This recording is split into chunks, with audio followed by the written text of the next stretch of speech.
Hello, my name is Eunice Montenegro, and today we'll be doing a mini documentary on the typeface Eckmannpsych for my HCI 472 course at DePaul University. Eckmannpsych is designed as a psychedelic interpretation of typeface Eckmann shrift from 1900 that was popular with the hippie aesthetic of the 60s and 70s. A couple of facts on this typeface is that its foundry is Oh No Type. Its designer is James Edmondson. And for the release dates, which we'll later go into detail, but the preliminary version was on February 2018, and the final version was in October 2018. And on the right-hand side, we do see an example of how the typeface is used. Now to talk about the evolution or the variations through time of this typeface. On February 6th, 2018, we do see the basic set of capital letters. On March 7th, 2018, we see the additional features including punctuation. On April 4th, there was 3 styles, small, medium, and large. Also more language support and a variable font. On September 7th, we see the addition of lowercase letters, accented characters, and extended punctuation. And lastly, on October 4th, we see the final version released.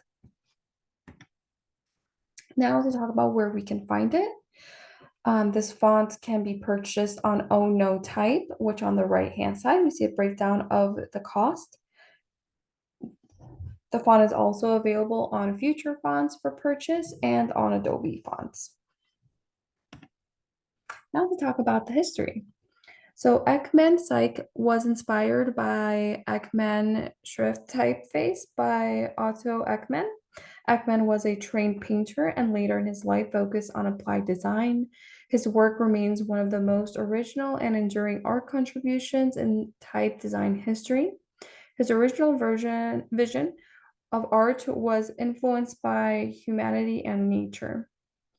James Edmondson created a psychedelic infused version of Eckmann's work, which did not actually see the light of day until one of his friends asked for a customization with a few more letters.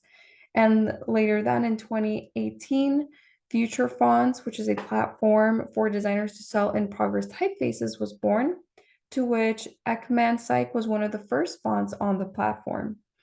James was surprised that this typeface was one of his top earners, mainly due to the price tag and because he believed it was crazy looking and impractical to use.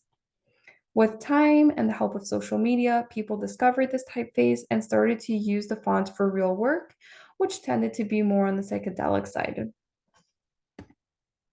The process of translating Eckmann's work into Emerson's consisted of pinching the middle and rounding every corner.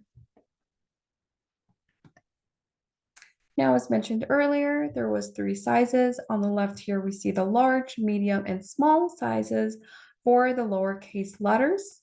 We see the numbers on the upper right-hand side, as well as accented characters on the lower right, notable in the letter U.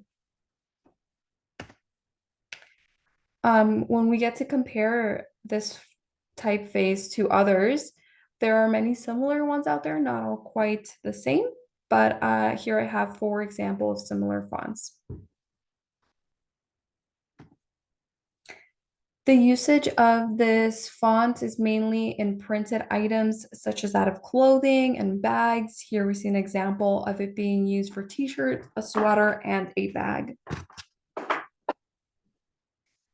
In addition to printed items, we also see it for album and song covers, specifically on John Mayer's song New Light. The N notable here is using Eckmannpsych's typeface.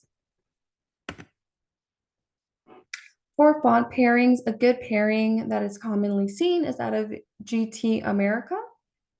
And right here we see an example of that where Eckmannpsych's used for the header and the body has GT America. Now, why did I choose to do my mini documentary on Eckmannpsych? Well, there was three main influencing factors. The first one was that I wanted one that was fun. I wanted a typeface that was creative and playful. The second is that I wanted one that was unique. Although all typefaces have a unique element, this one was not commonly seen for digital use. So I was really drawn to it when I first discovered it.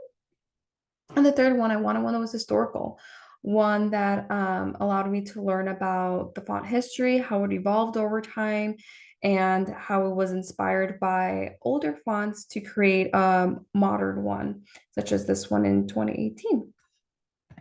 There was a total of 6 resources used for this mini documentary. And that is all. Thank you.